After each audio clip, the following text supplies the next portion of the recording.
G'day legends, Jono here from Thermaltech Australia and welcome back to how to build your very first gaming PC. Last episode was the research and planning stage, but in this episode 2, we're going to be showing you how to piece it all together. Now I'm pretty excited to show you guys, so instead of delaying, let's jump straight into it.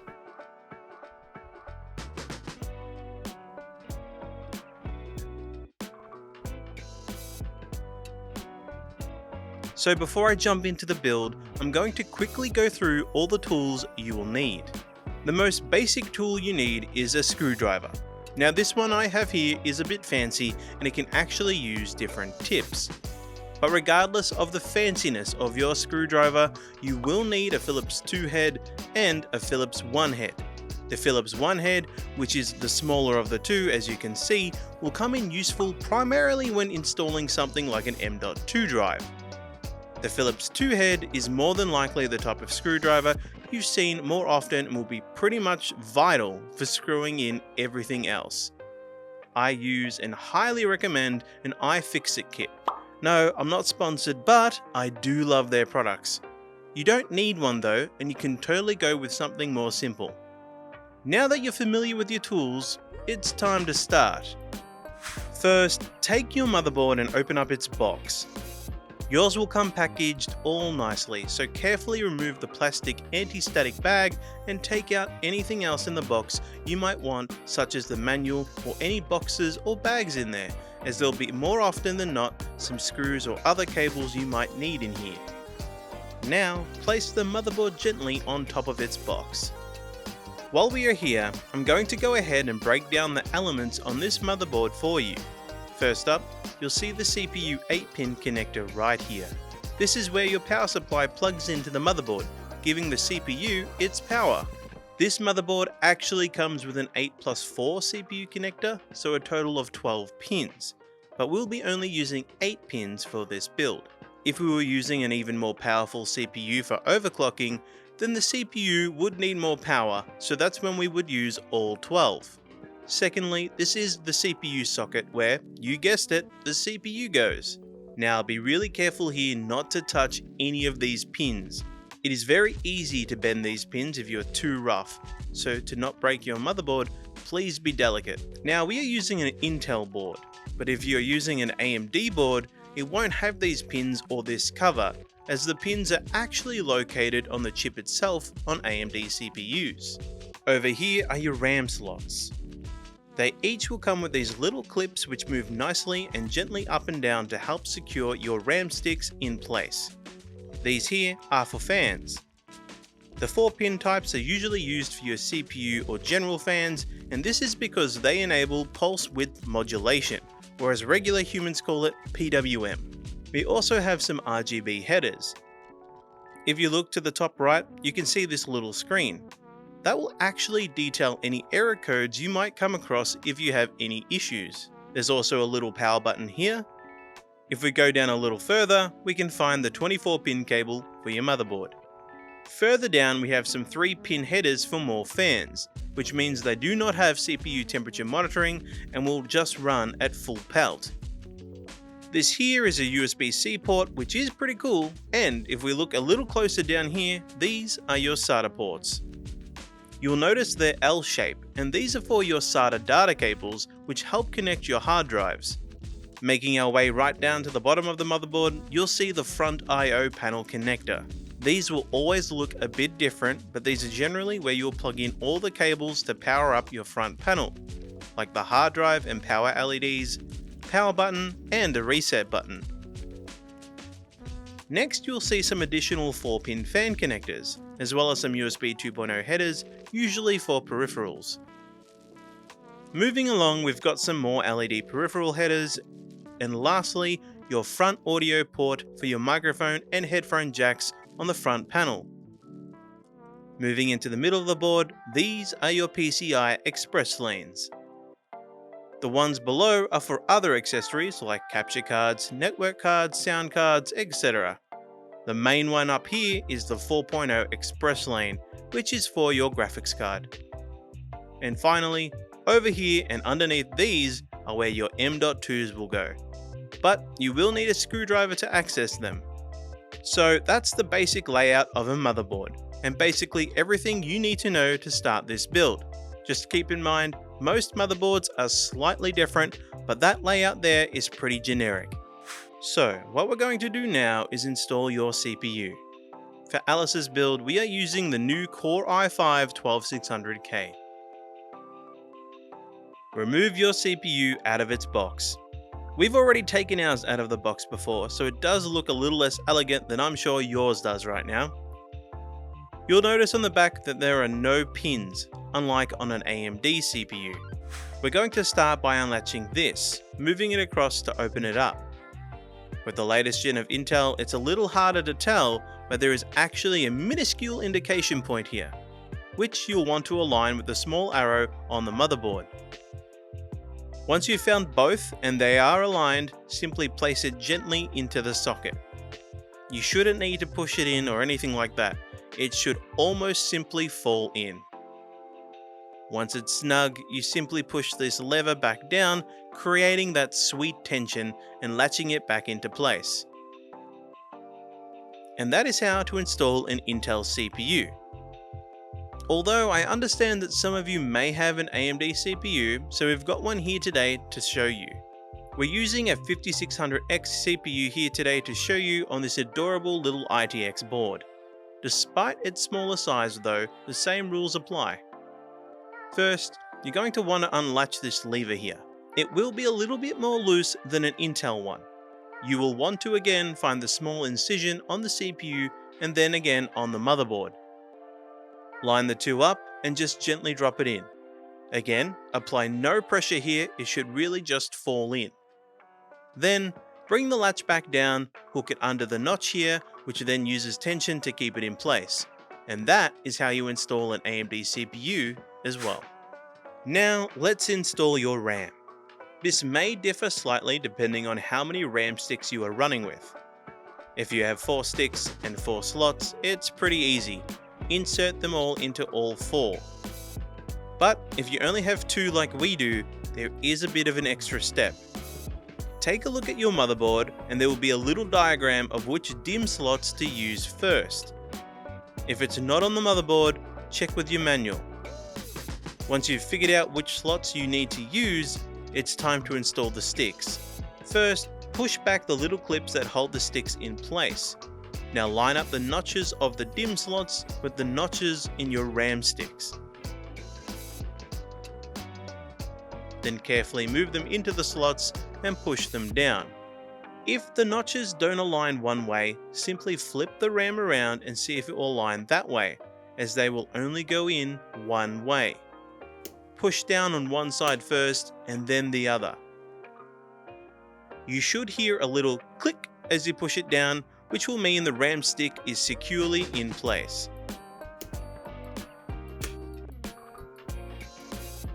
It's time to install any M.2 NVMe SSDs. For this build in particular, we're using 2 M.2s because they serve different purposes. One just for the OS and basic programs, and one for Alice's bigger files and games. For this motherboard, we'll need to remove these base plates first.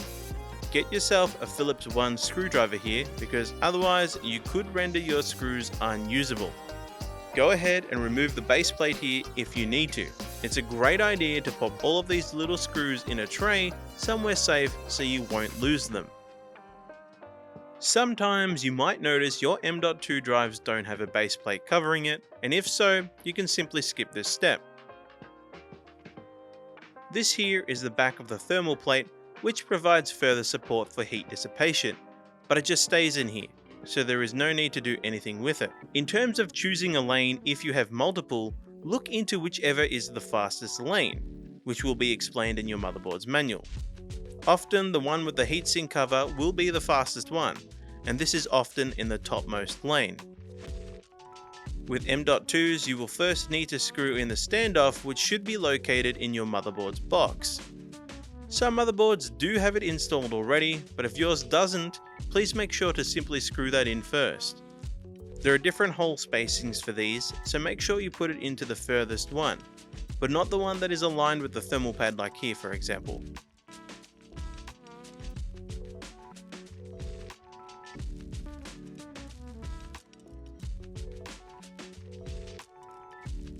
Now you can grab your M.2. You'll first want to line it up with the slot here, approaching at a slight angle and simply slide it in. There'll be no clicking sound or anything really to tell you that it's in, but you can just give them a bit of a wiggle to make sure it's in properly. Grab your small Phillips 1 head screwdriver and carefully secure it in like so. Softly push it down with your finger, making sure the hole with the M.2 aligns with the standoff below. Now, if you have it, grab your base plate again. Align it so it sits snugly on top and then screw that back in. I have two M.2s to install, so I'm going to go ahead and redo the steps I just walked you through to install the second one.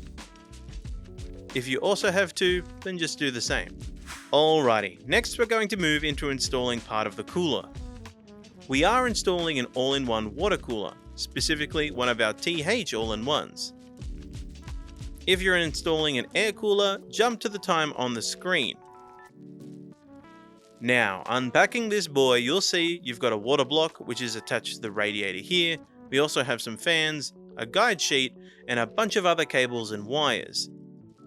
Unbox everything and take it out of their packaging, laying it all in front of you. For the basis of this, we will be referring to the manual. As we explained earlier, we are using a 1700 Intel CPU, so that's what we'll be basing it off. So you of course need to base it off your own hardware. First step is installing the fans onto the radiator. The way to do this is to imagine where you want your all-in-one to sit inside your case. As we have space, we're going to top mount it with our water block sitting like so. If you choose to top mount, also please consider things like the bulkiness of your motherboard and RAM. There is nothing more heartbreaking than your RAM or motherboard itself preventing you from top mounting when you had hoped to, so please double check this. Now we know where it needs to go, we can think about how the fans want to sit on the radiator. I'm going with an exhaust orientation, so simply search for the little arrow indicator on the fans. For me, I want the air to be blown out of the face, so they'll go this way.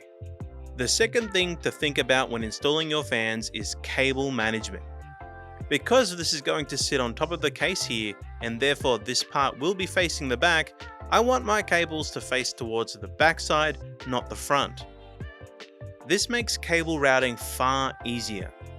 So this is something you'll want to really consider for that purpose, but also it'll ensure your RGB LEDs effects will line up as well.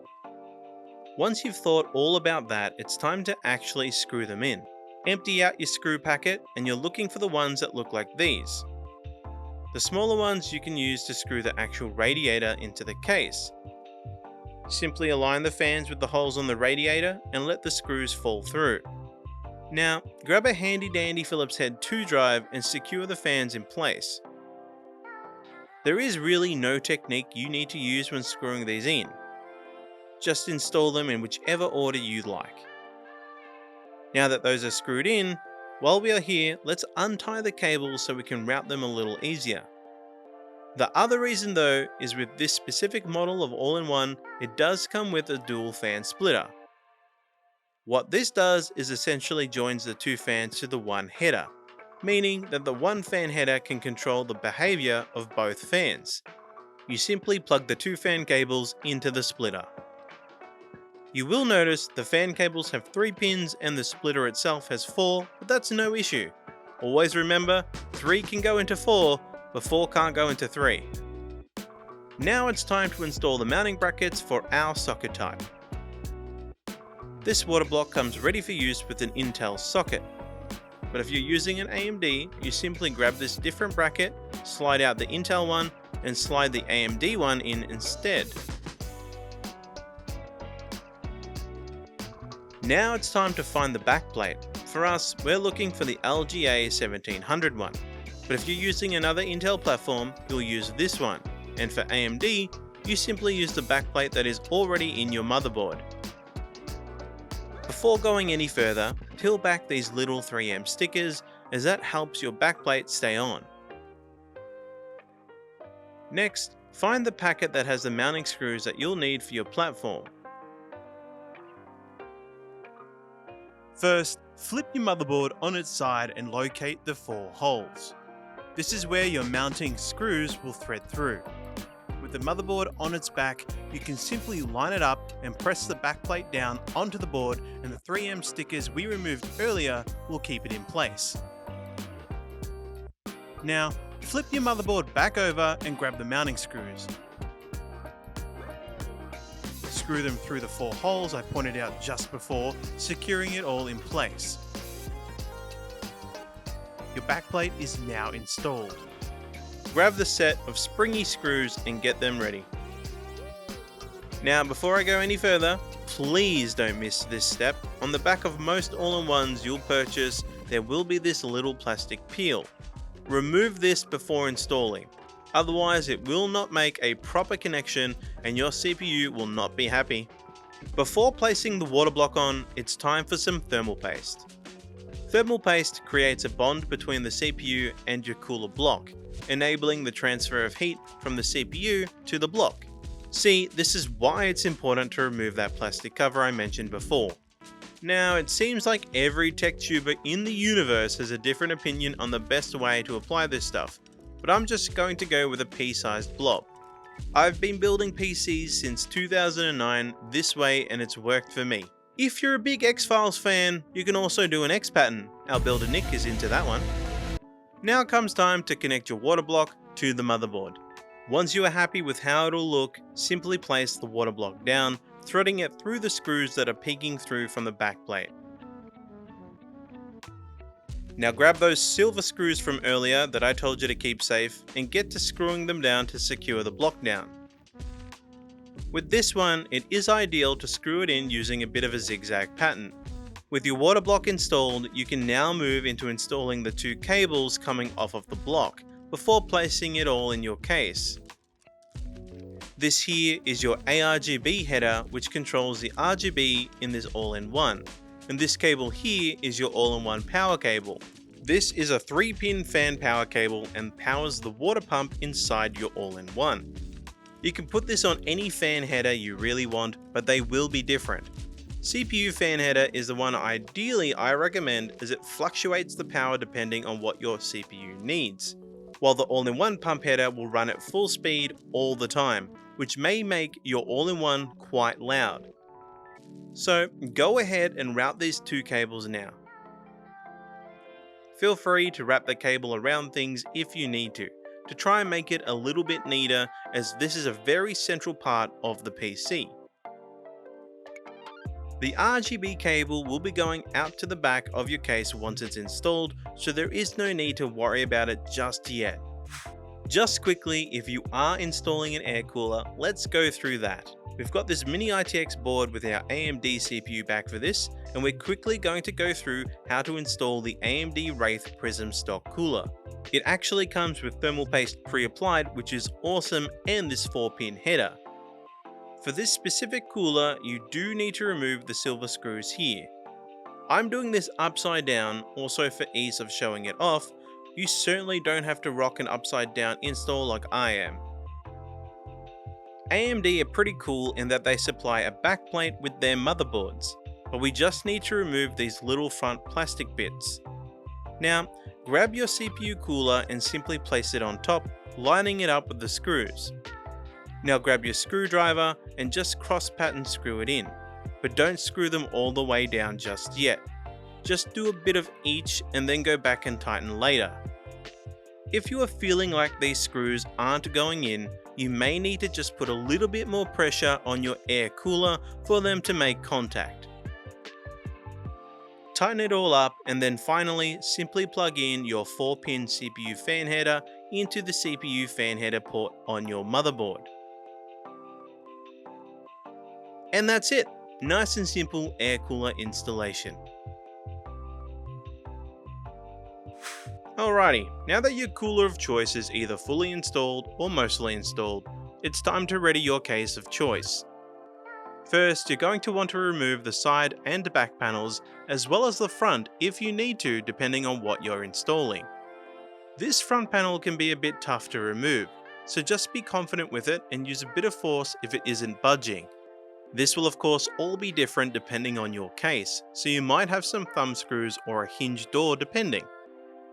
You will also no doubt find some goodies in here as well, such as a box or a bag, with things like screws, cable ties, or anything else the case maker thought might come in handy. It's time to install your motherboard into the case now, so first lay your case down flat.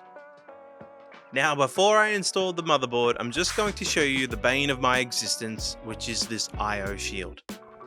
They are the sharpest thing known to mankind, and as soon as you start trying to install yours, you'll quickly discover why I hate it.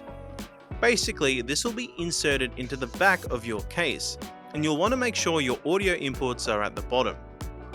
Basically, just slide your AIO shield into place and push with the force of 1,000 Geodudes, and just pray it goes into place.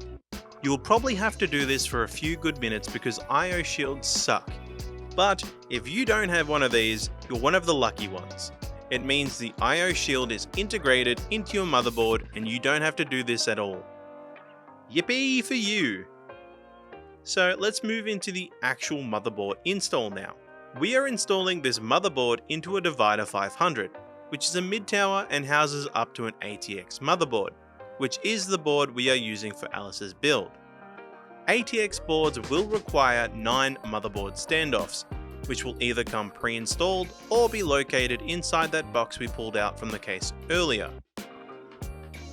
If you have an eATX motherboard, you'll need to put in some extra standoffs as well, the amount of which are usually shown on the case. If you need to pop in some standoffs yourself, go ahead and do that now, but we're lucky enough in our Divider 500 to not. Regardless though, we've got to open that case box because that houses our motherboard screws. Inside the box, we've also got some Velcro zip ties, a bunch of normie cable ties, as well as a vertical bracket for the PCI riser cable, a speaker cable from prehistoric times, as well as a metric butt ton of screws for your motherboard PSU and everything in between. So here are the screws we're looking for, which are these mushroom tipped screws, and we'll be using all 9. Grab the screws your motherboard suggests and pop them to the side ready to use. Now pick up your motherboard.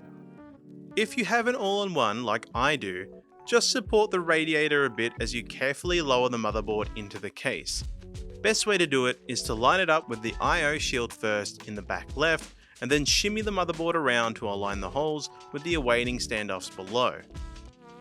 Once everything is aligned, it's time to, you guessed it, screw in the motherboard with those screws we selected. There is absolutely no set order here, just screw in the screws as you see them. Also, don't feel pressure to screw these in really tightly. If you want to switch motherboards or cases one day, you will really save yourself some headaches by keeping those screws firm, but not ridiculously tight. Next, to finish off installing the all-in-one, let's stand up the case and get those smaller screws from earlier. You didn't lose them, right? The best way I've found to install an all-in-one is to feed your cable through the back routing holes first and simply follow the path they create to place the radiator in its spot. It's also worth getting that RGB cable that are left behind now and also threading that out the back. Now, with our Divider 500, we have this handy bracket up here which the radiator mounts onto. I'm just quickly going to remove this bracket to mount the radiator onto. Now, if you don't have a bracket, you'd simply just install the radiator to the mounting space directly on the top of the case. But if you do have a bracket, simply attach the radiator to that with the smaller screws from earlier. Once it's all mounted, you can simply place the bracket back up top and screw the bracket back in place. Of course, if you don't have a bracket, you can just ignore that last bit as you simply attach your radiator directly into your case.